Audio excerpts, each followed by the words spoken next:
At 15:17 hours on 20th of June 1944, over the fields of Kent, Pilot Officer Bernard Martin throttled his Spitfire Mark 9 to emergency power.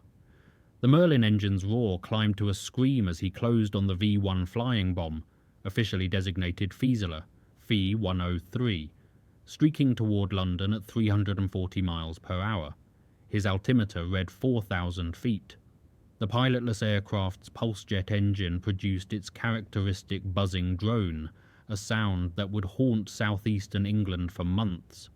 Radio protocol called for cannon fire at 200 yards. Martin ignored it. He pushed his fighter within 30 feet of the V-1's tail assembly, aligned his starboard wingtip beneath the weapon's stubby port wing, and executed a maneuver no training manual described. The impact sent a shudder through his airframe.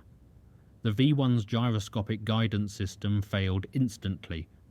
The flying bomb pitched sideways, spiraled earthward, and detonated in open farmland near Maidstone. Martin's aircraft shook violently but held together. Ground observers reported the incident at 15:19 hours. By evening, the tactical innovation, unofficial, unplanned, born of desperation, had reached Fighter Command headquarters. The war against Hitler's terror weapons had found an answer no one anticipated. On the morning of 13th of June 1944, exactly 1 week after Allied forces landed in Normandy, the first V-1 flying bomb crossed the English coast at 04:18 hours. It fell on Swanscombe in Kent. Over the following 72 hours, 73 more followed. By 16th of June, RAF Fighter Command had recorded 244 launches from sites along the Pas-de-Calais. Interception rates remained catastrophically low. Fewer than 4% of V-1s engaged were successfully destroyed. Standard gunnery protocols proved inadequate. The weapons flew too fast for most fighters to overtake in level flight, and their small profile made deflection shooting unreliable. At RAF Newchurch in Kent, squadron leader Joseph Berry assembled his pilots for an emergency briefing on 18th of June. The room smelled of cigarette smoke and damp wool.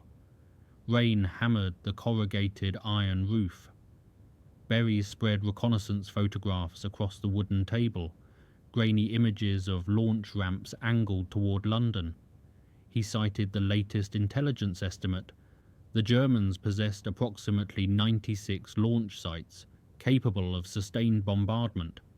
Expected launch rates could reach 200 per day within weeks. Pilot Officer Bernard Martin, 23 years old, recently transferred from No. 91 Squadron, studied the photographs without comment. He had flown 62 combat missions over occupied Europe. This was different. The V-1 carried 870 pounds of Amatol explosive. Its impact devastated entire city blocks. There was no pilot to outmaneuver, no formation to break, just speed, trajectory, and a clockwork fuse. Berry's orders were explicit: patrol assigned sectors at maximum altitude, engage on radar contact, use cannon fire only, do not close within 100 yards. Turbulence from the pulse jet could flip a fighter onto its back. Martin listened, memorizing altitude brackets and intercept geometry. Outside, Spitfires lined the dispersal area, their Merlin engines ticking as they cooled. By sunset on 19th of June, Fighter Command had logged 16 successful intercepts out of 127 attempts. The mathematics were unforgiving. At 14:40 hours on 20th of June, radar stations along the coast detected inbound contacts. Martin lifted off from Newchurch at 14:52, climbing through scattered cloud at 280 miles per hour. His Spitfire Mark 9 carried 8.303 Browning machine guns and two 20mm Hispano cannons. Ammunition load, 350 rounds per cannon. Flight endurance at combat power, 90 minutes. He reached patrol altitude, 12,000 feet. at 15:03 hours and began a slow orbit over the Channel approaches. The radio frequency crackled with position reports. Ground control vectored him southeast toward a confirmed track. At 15:11 he spotted the V1 at his 10 o'clock position, 2,000 feet below, silhouetted against broken cloud. Its cruciform shape was unmistakable. 25-foot wingspan, stubby fuselage, pulse jet mounted above the tail. Martin rolled into a diving turn, calculating intercept angles. His airspeed climbed past 400 miles per hour. The V1 maintained steady course and altitude, indifferent to his approach. He steadied behind it, slowing to match speed, and opened fire at 250 yards. Tracer rounds arced forward. Most missed. 2 strikes sparked along the weapon's tail, causing no visible effect. The V1's steel casing, quarter-inch thick, deflected light-caliber rounds with contemptuous ease.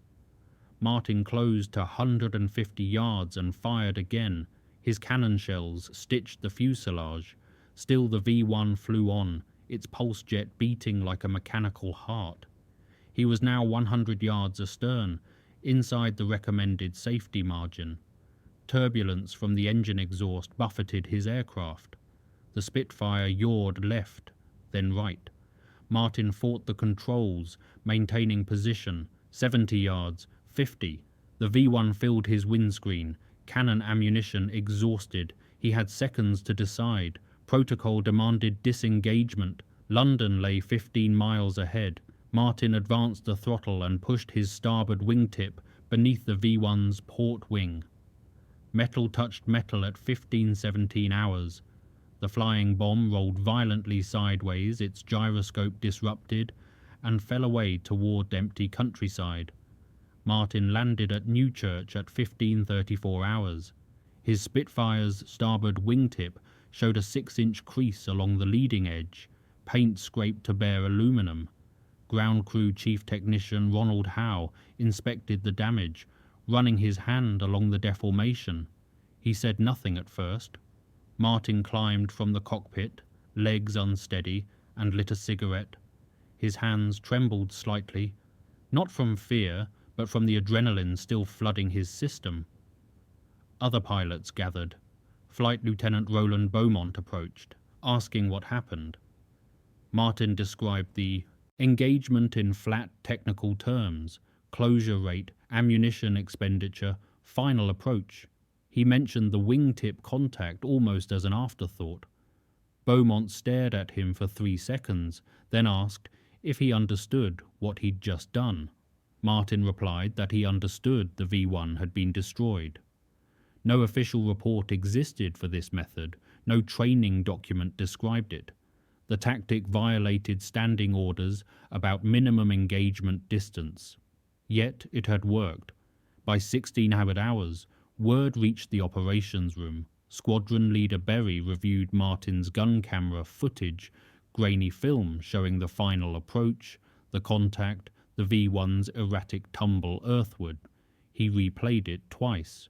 Then he called RAF Biggin Hill. The duty officer there listened, asked Berry to repeat the description, and promised to relay the information to group headquarters. At 17:30, a priority signal arrived from Number 11 Group. All squadrons were to be briefed on the new tactic. It was designated quote tipping. Pilots were authorized to attempt wingtip contact if ammunition failed to destroy a V1. The signal included a technical advisory: approach from slightly below, use gentle upward pressure, aim for the flying bomb's wingtip to minimize damage to the fighter. Risk assessment: moderate structural stress, high probability of success. By 18 hours, the modification was being discussed in ready rooms across Kent and Sussex. Some pilots called it brilliant, others called it insane. Martin sat in the dispersal hut, drinking tea, listening to rain hammer the roof. His cigarette burned down unsmoked. Over the next 48 hours, the tempo increased. V1 launches climbed to 97 on 21st June, then 108 on 22nd June. Fighter Command scrambled continuous patrols. The tipping tactic spread rapidly, pilot to pilot, squadron to squadron. Flight Lieutenant Ray Harries of No. 287 Squadron successfully tipped a V-1 over Ashford at 06:15 on 20th June. Flying Officer Kenneth Collier repeated the feat twice in a single sortie that afternoon. By 23rd June, 11 pilots had logged confirmed tipping victories. The method worked, but not without cost. Pilot Officer David Ness bent his port aileron during an attempted tip on 22nd June and barely made it back to base. His Spitfire required 40 hours of repair work. Squadron leader Maurice Mounsden damaged his wing spar so severely his aircraft was written off. The strain on airframes was measurable and cumulative. Engineering officers began tracking structural deformation. After 5 tipping attempts, a Spitfire's wing typically showed metal fatigue along the leading edge. After 10, cracks appeared in internal ribs.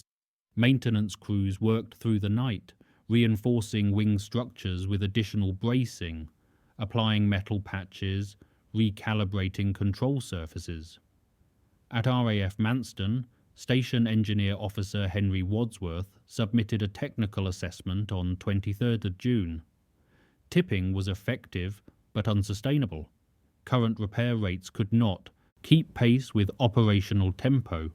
He recommended rotating aircraft through maintenance cycles every 48 hours.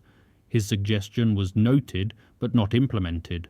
There weren't enough fighters to allow rotation. On the evening of 23rd June, Martin flew his 5th sortie in 3 days. He engaged a V-1 south of Dover at 19:20 hours, tipping it successfully on first attempt. The flying bomb fell into the channel. Martin returned to Newchurch at 19:47, landed, and immediately reported for debriefing. His face showed exhaustion. The intelligence officer asked how he felt. Martin replied that he felt operational. The officer made a note in the mission log. Outside, another Spitfire lifted off into the gathering dusk. The engine's roar faded eastward. By 26 June, Fighter Command had refined the interception system. Radar stations provided early warning. Ground controllers vectored fighters to intercept points calculated from V-1 speed and trajectory. Pilots flew standing patrols at predetermined altitudes, low-level fighters at 2,000 feet, high-level fighters at 8,000 feet. The layered defense improved engagement rates. On 26 June alone, fighters destroyed 47 V-1s, 31 by gunfire, 16 by tipping. The success rate climbed to 37%, but the human cost mounted. Pilots flew 4, sometimes 5, sorties per day. Fatigue became a documented problem. Station Medical Officer Captain James Reynolds at RAF West Malling reported increasing cases of exhaustion-related errors, misjudged approaches, delayed reactions, navigational mistakes. On 27th June, Pilot Officer Thomas Graham misjudged his closure rate during a tipping attempt. His Spitfire struck the V-1's fuselage rather than its wingtip. The impact tore away his propeller and punctured his coolant system. Graham nurse-sided his crippled fighter to a forced landing in a Kent pasture. He walked away uninjured. His aircraft was unsalvageable. Across the sector, similar incidents accumulated. Flight Lieutenant Geoffrey Page damaged his undercarriage during an emergency landing after a tipping attempt. Flying Officer Michael Constable Maxwell bent both wingtips in a single day. Morning sortie, evening sortie. 2 separate V-1s, both successfully tipped, both at significant cost to his aircraft. Engineering reports detailed the toll: 19 fighters requiring major repairs, 7 written off completely, 3 pilots injured in landing accidents. Yet the tactic continued. There was no alternative. Anti-aircraft batteries around London had been repositioned to the coast, creating a gun belt along the channel approaches. They accounted for additional intercepts, but V-1s still penetrated to the capital. On 28th of June, 14 flying bombs struck London, killing 63 civilians and injuring 217. The pressure on fighter command intensified. At Newchurch, Martin flew at dawn, midday, and dusk. His logbook showed 9 tipping victories in 8 days. His face had acquired a grey pallor. He slept in his flight suit. The tactical evolution continued through early July. Hawker Tempest fighters, faster than Spitfires, began deploying to forward bases. The Tempest Mark V could reach 435 miles per hour in level flight, fast enough to overtake a V-1 without diving. Pilots discovered they could catch flying bombs from astern, match speed, and engage with cannon fire at point-blank range. This method eliminated the need for tipping. By 3rd of July, Tempest squadrons were logging interception rates above 60%. Wing Commander Roland Beaumont, commanding No. 150 Wing, described the technique in his after-action report. Close to within 200 yards, fire a 2-second burst, break away immediately. The Tempest's 4 20mm Hispano cannons delivered sufficient firepower to detonate the V-1's warhead or sever its control surfaces.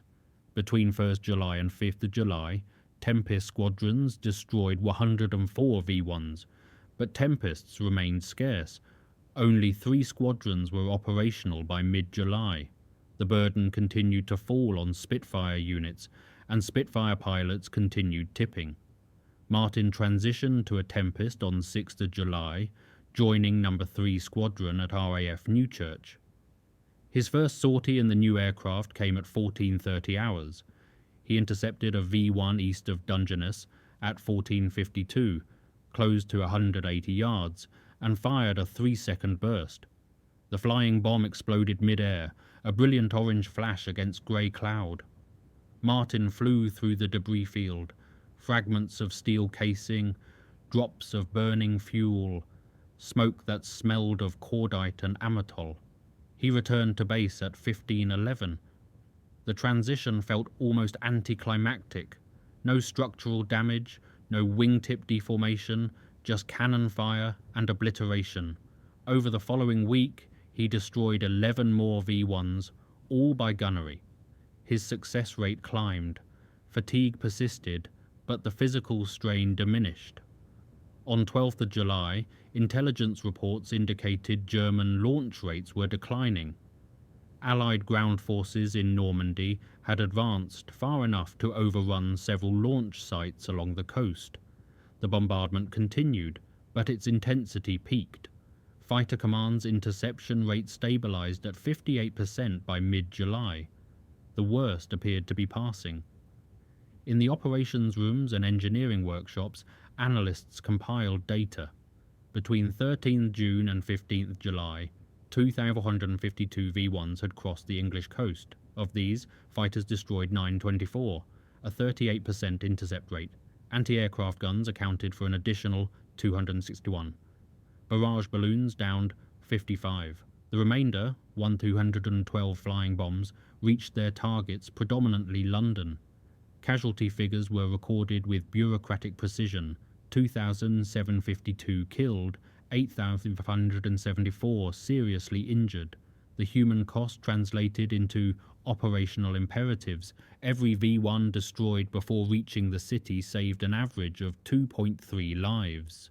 Based on statistical analysis of impact patterns, the numbers appeared in classified reports circulated among senior commanders. They justified the risks taken by fighter pilots. They validated the tipping tactic, the exhausting sortie rates, the damaged aircraft, the pilots who walked away from forced landings.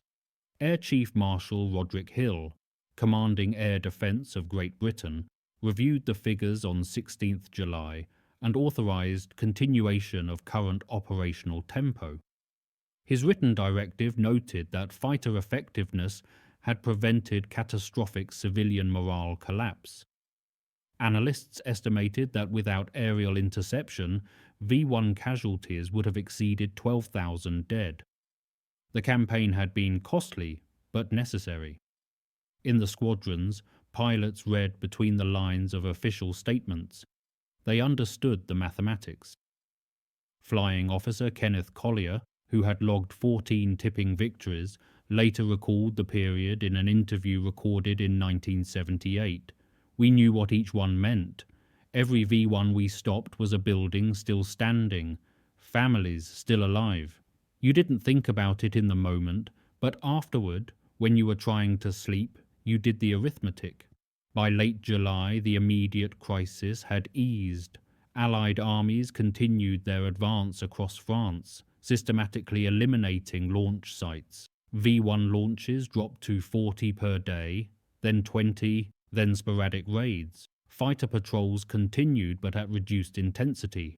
Martin flew his last V1 interception on 28th of July, destroying a flying bomb over the Thames estuary at 11:15 hours.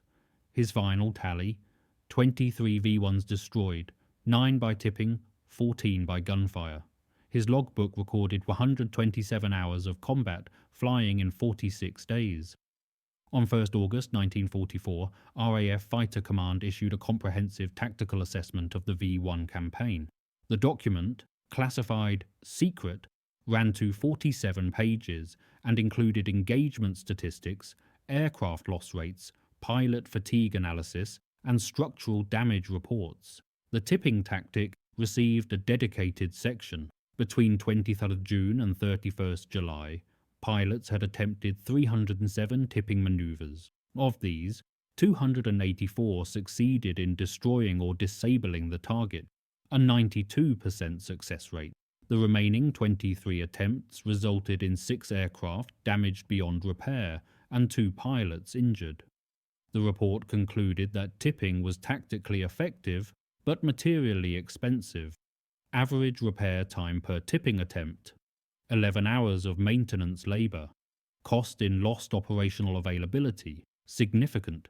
The assessment recommended transitioning to faster interceptors wherever possible, reserving tipping as a last resort measure. Yet the report also acknowledged something less quantifiable: the psychological impact of the tactic on aircrew morale. Pilots who mastered tipping reported increased confidence in their ability to stop V1s. The technique provided a solution when ammunition failed or guns jammed, a backup plan in a campaign where every second mattered. Squadron leader Joseph Berry contributed an addendum to the assessment, noting that tipping had demonstrated initiative and adaptability under operational pressure. His words carried bureaucratic weight. The tactic, born from desperation and improvisation, entered official doctrine. Training schools began teaching it by mid-August. New pilots arriving at operational squadrons received instruction in wingtip contact procedures. The method that had seemed insane in June became standard by September. Martin read portions of the assessment during a stand-down period in early August. He sat in the dispersal hut at Newchurch, the document spread across a table, drinking lukewarm tea. Outside, mechanics worked on a Tempest, replacing an engine cowling. The sound of wrenches and hammers echoed across the airfield. Martin turned pages slowly, scanning tables of numbers, graphs showing intercept rates, photographs of damaged aircraft. His own logbook entries appeared in an appendix, one of several pilot case studies. The report described his initial tipping attempt on 20th of June as the first documented instance of the technique. He felt no particular pride, only fatigue. By September 1944, the strategic situation had transformed completely. Allied ground forces occupied most of the Pas-de-Calais, eliminating the majority of V1 launch sites. German forces retreated eastward, taking their remaining launching equipment with them.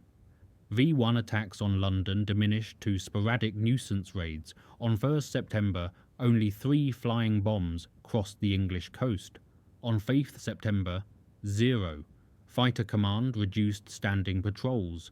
Squadrons rotated to rest areas or redeployed to support ground operations in Europe. Martin's unit, No. 3 Squadron, received orders on 8th September to prepare for transfer to Belgium. The war was moving east.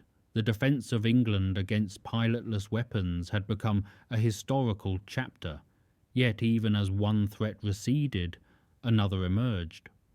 On 8th September, at 1843 hours, a massive explosion destroyed buildings in Chiswick, West London.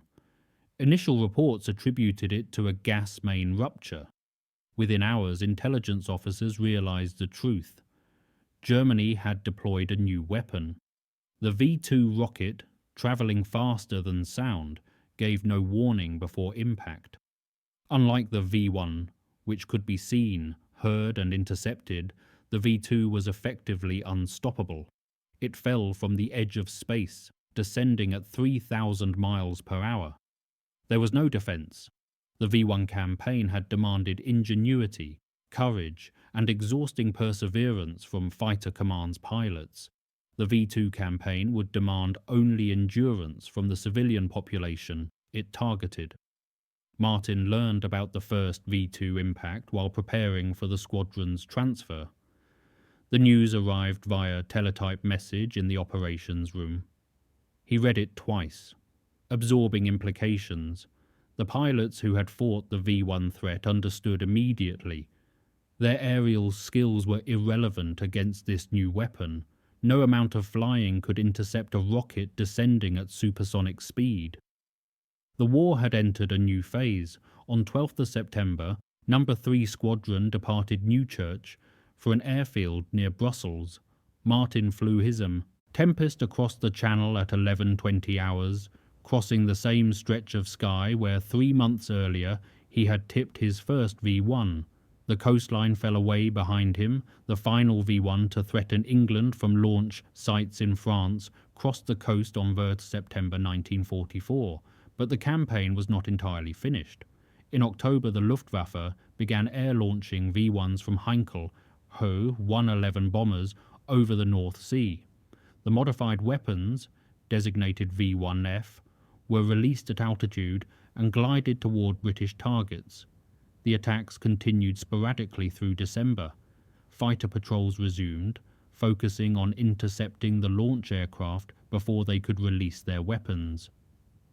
On 14th December, Martin flew a patrol over the North Sea and engaged a formation of 3 He-111s at 8,000 feet. He shot down one bomber, which crashed into the sea 20 miles east of Great Yarmouth. The crew did not survive. It was his first confirmed bomber kill. The combat felt different from fighting V-1s. He had killed men, not machines. His logbook entry for the day contained no elaboration. 14 Deck 44, He-111 destroyed, North Sea Patrol, 1 HR-40 manned as a minade.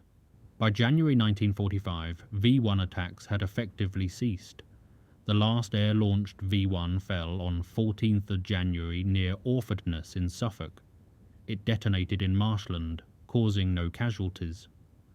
Luftwaffe bomber units withdrew from operations, conserving fuel and aircraft for the deteriorating defence of Germany itself. The official end of the V-1 campaign came without ceremony. Statistical summaries were compiled and filed.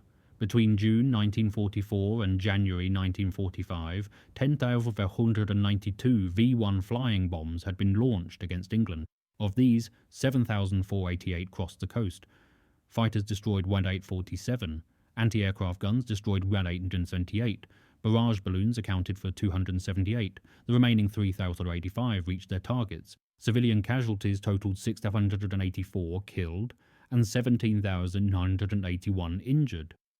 The numbers appeared in secret reports circulated among planners and historians. They would not be fully declassified for decades. Martin ended the war with 24 confirmed V-1 destructions and 6 aircraft destroyed in aerial combat. He was credited with damaging 3 additional enemy aircraft. His decorations included the Distinguished Flying Cross, awarded in November 1944.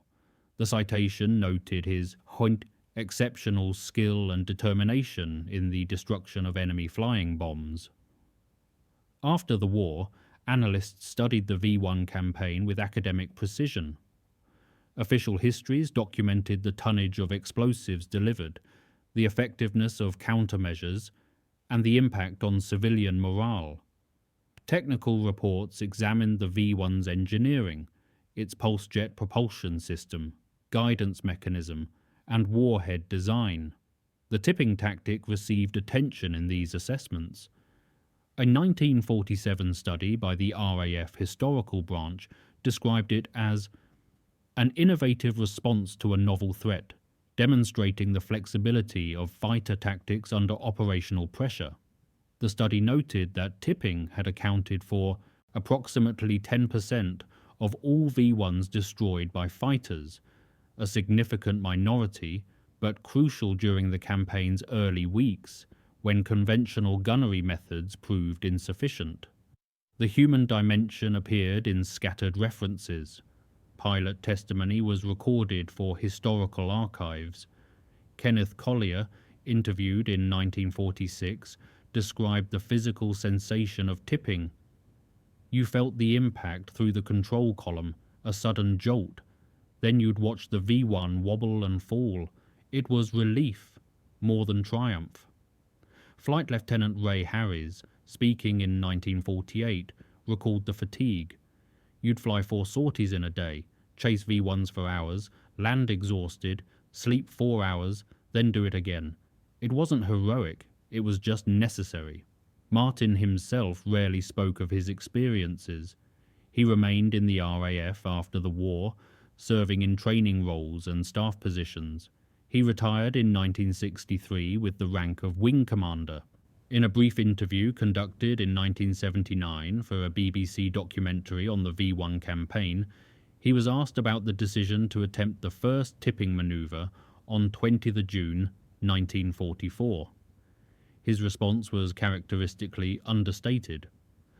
I was out of ammunition. The V-1 was still flying. I did what seemed practical at the time. The interviewer pressed him on whether he had considered the risk. Martin paused, then replied, "Everything we did carried risk. The mathematics was simple. 1 aircraft damaged versus 1 V-1 reaching London. The choice was obvious." The interview footage, preserved in the BBC archives, shows a man in his late 50s, grey-haired, speaking with calm precision. No drama, just facts. The V-1 campaign reshaped air defence doctrine. Post-war studies identified lessons that influenced jet-age interception tactics.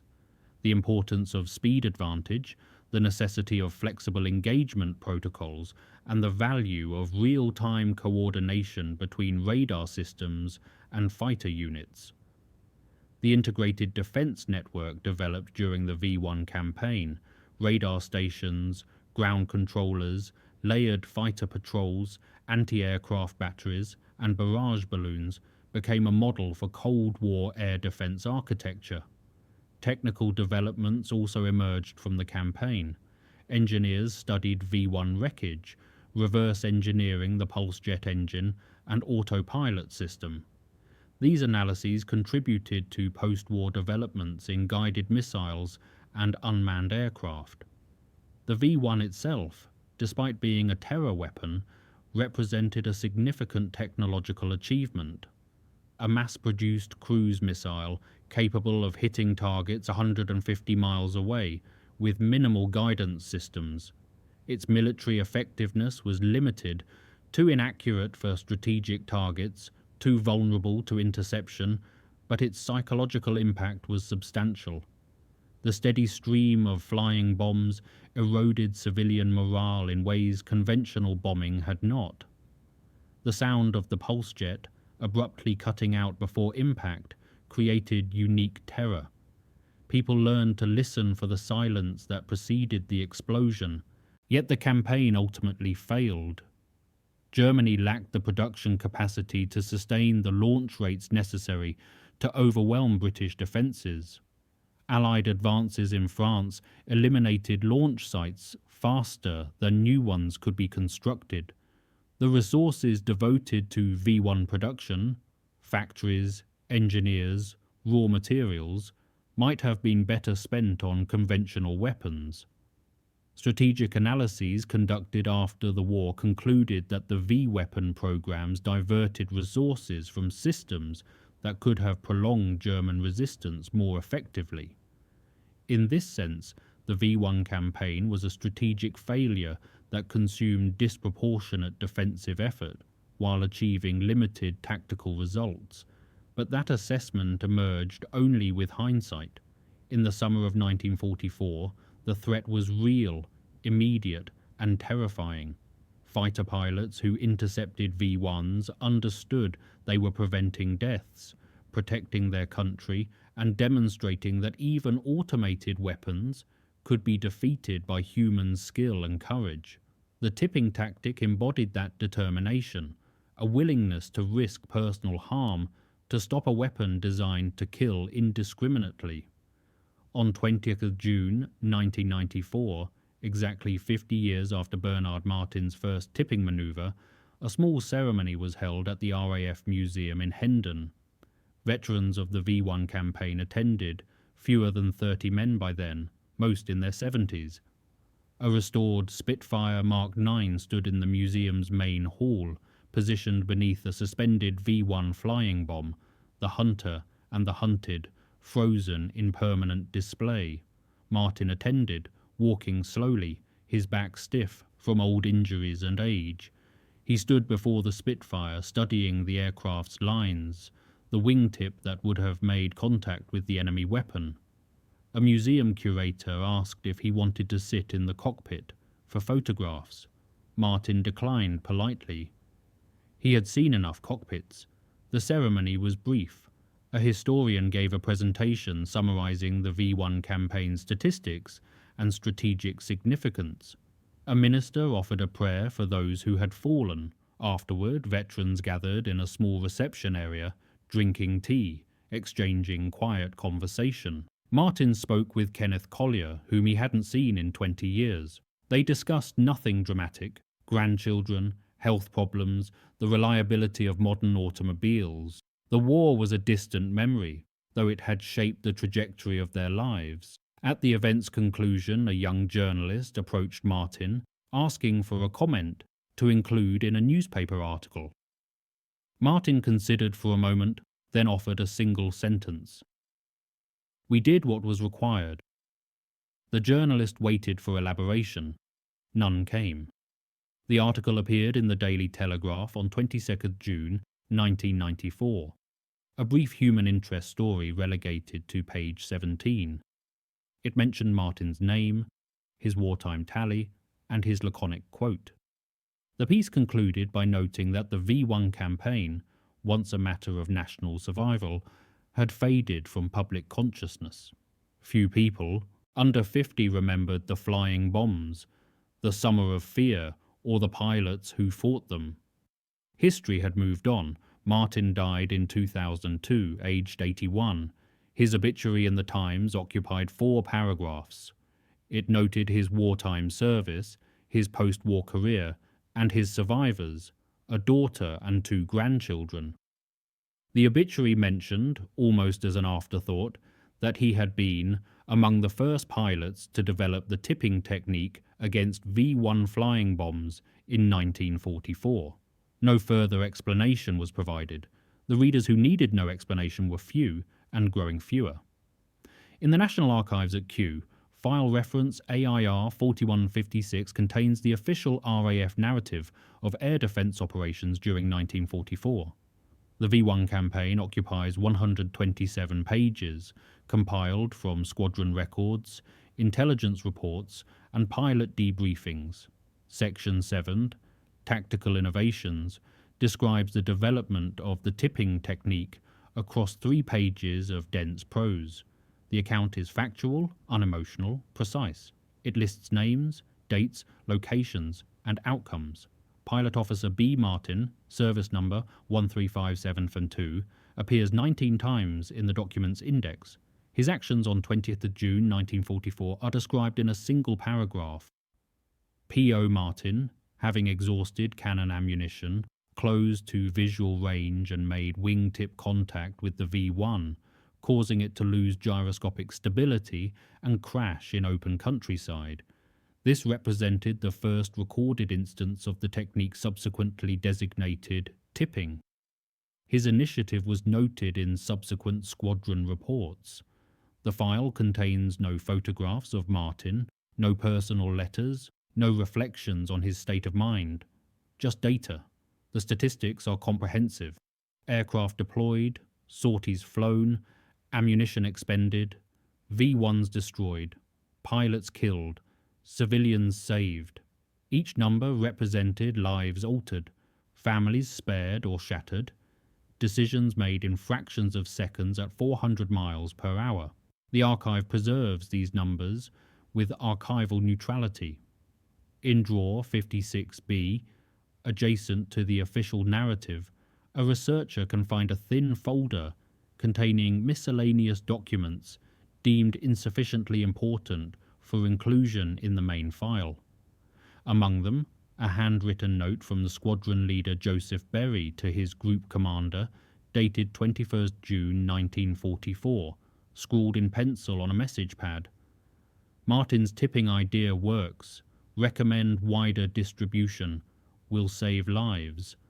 The note is unsigned, barely legible, written in haste.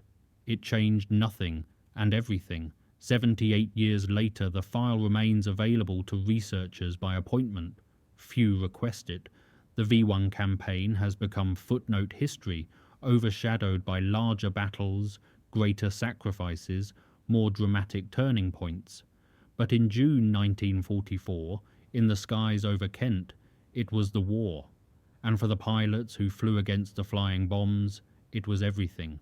The numbers they left behind tell that story with silent precision.